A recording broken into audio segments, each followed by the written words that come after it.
তো হ্যালো বন্ধুরা, আমি হলাম সুমিতা আর আমার চ্যানেল দুষ্টু পাখি ব্লগে তোমাদের আরো একবার স্বাগত। তো ভাদ্র মাস পড়েছে তো তোমরা সবাই জানো। আর দেখো সেই কারণে পুরো নীল আকাশ, অনেকদিন বৃষ্টির পরে খুব সুন্দর রোদ বেরিয়েছে। তো রোদটাকে একদম মিস না করে কাপড়গুলো রোদে দিয়ে দিয়েছি। দিয়ে দেখো মেয়েকে নিয়ে একটু পড়তে বসে গেছি, মানে মেয়েকে পড়তে বসিয়েছি। তো দেখো মোটামুটি আধা ঘন্টা ১ ঘন্টা হয়ে গেছে। তো আমার শাড়িগুলো গরম হয়ে গেছে। তো দেখে ফেলেছি, তো এত শাড়ি তো গামলা করে তুলে নিয়ে যাচ্ছি সেই কারণে।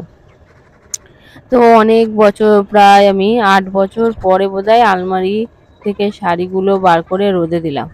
এতদিন দিচ্ছিলাম না, মেয়েটা ছোট ছিল।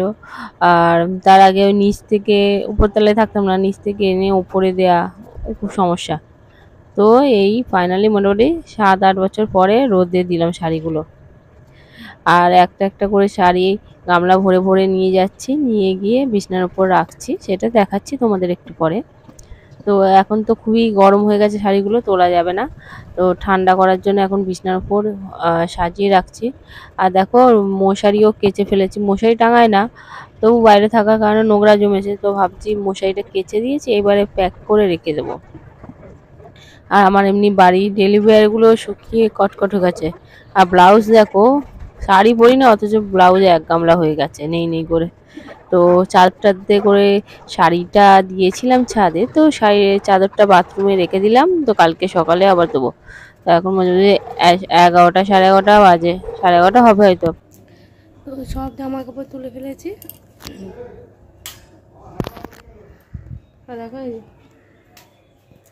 তো বিছনার মধ্যে রেখেছি ঠান্ডা করার জন্য, সব মাছ করে।